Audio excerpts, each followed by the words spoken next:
Marcus isn't much older. You know, a lot of our guys aren't much older. We've got a pretty young group when you factor in all the guys that are under contract for us next year. So not a huge, never was a factor in deciding whether or not to take them. We wanted to take the best players in each spot. Brad, Dan Roach from WBZ, just kind of playing off what you said, kind of big picture, with going through the whole process and where you've been and where you are right now, how pleased are you that you were able to get these two particular players? Yeah, I think first of all, we're very pleased that we were able to get these two guys where we got them, and when you looked at the draft, like going in tonight, you know, I had both of these guys in my top 11, and so I think that at the end of the day, you feel really good about that. That said, you know, I look at it more from the big picture of there's a whole group, and you know, these guys are now parts of that group, and you know, we've all got to move in one direction, and I feel good that that's happening. You know, I've said over the last couple of weeks that our young guys are, you know, in there often working and doing things the right way and doing things with great pace and doing things together, and there's, you know, that's a good thing moving forward. Well, that's going to have to be a question for all of you, and maybe you pose that question to management or pose that question to people that aren't coaching, right? I mean, I think at the end of the day, when you're a coach and when you're in the midst of it, you're trying to win every game, you're trying to win the next game, and you don't look at anything as rebuilding, you look at it as the next opportunity. You know, as long as you can prepare and strive and do your best, that's, you know, it's hard for me to say that because I don't want to sell our team short. Brad, Adam Roth from the Sports Hub. Was the current run? Yeah, go ahead. Sorry, please just wait for the microphone to come around for you. And if we don't know you, please state your name and affiliation. That'd be helpful. We'll start with Bill Gordon. I almost brought Coach Jamie Young in here and introduced him as the 17th pick. Two James Young. Go ahead, sorry. Bill Doyle, Worcester Telegram Gazette. Brad, you drafted two guys who are scorers and not high percentage shooters. Do you feel you can work with them and make them higher percentage shooters? Well, James's MO is he's always been a scorer. So to start with him, and he's a guy that shot it at 35% from three, but 47% from two. He's got a shot that can shoot it deeper. He's got a stroke that is just going to get better and better. He's a young guy, but he is we felt like he was a very, very undervalued scoring wing in this draft. Everybody in the room had him ranked a lot higher than 17th, so we were surprised that he was available at 17th, and thrilled that he was available at 17th. Marcus is a guy that I think his shooting is much better than his percentages. He can still improve in that area, but unlike a lot of shooters that struggle in college, depth is not going to be an issue with him. He'll get good range on his shot. He's got good arc on his shot.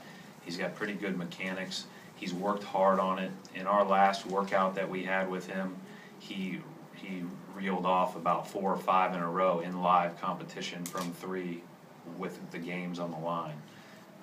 So shooting is something that I think he will improve and get better at. You know, I think it's, hey, the NBA is a transition for anybody, but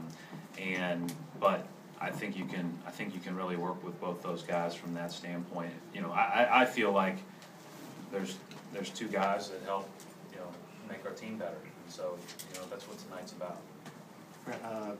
Baxter Holmes, Boston Globe. Brad, what does Marcus mean for Rondo? Can they coexist? How do you manage, you know, those two? I don't think there's any doubt. Yeah, I mean, they can play together. I think it would be great for Marcus to have a guy like Rondo to look up to learn from. Not many guys get that opportunity, especially early on in the draft like this, and in an early pick. But you know, Marcus is another guy that you know, I was thrilled that he was there at 6 because he's physically ready to play and he competes every single minute of every single day, and that will do nothing but help your team regardless of what position he's playing at. You know, I expect him to play some off the ball. I expect him to play some with the ball, but he's a young guy, and you know, he's going to be playing, you know, with a guy there that has been in the league help him learn about it. And so I think it's great. I think it'll be great for both of them. Have you communicated with Rondo at all about Marcus? I haven't talked to him. We talked about him the other day when we were watching the workout together, we were just talking, but it was, you know, we were just shooting the breeze more than we were necessarily evaluating players. But no, I haven't talked to him since we made the pick. You know, again, I think Rondo can play with a lot of different people, and you know, it's kind of like we've talked about in the past.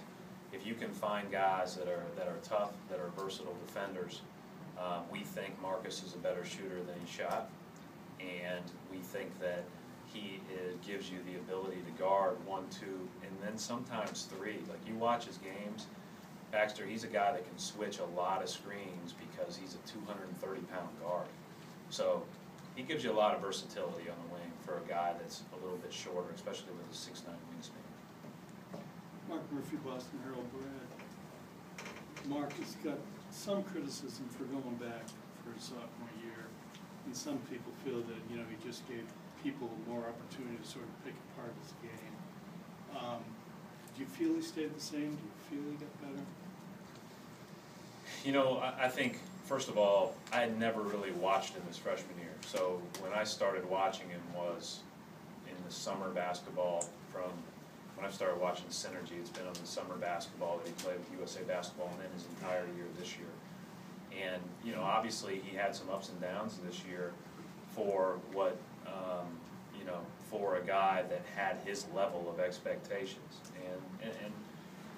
And at the same time, you know, he's come in here twice in the last 3 weeks, and we've absolutely fallen in love with his leadership and his work ethic and his spirit and the way that he goes about things. So I'd say as an organization, we're happy he decided to go back to school, because he wouldn't be in the Boston Celtics if he didn't. And you know, we think he's got a really high upside. He's still a very young guy.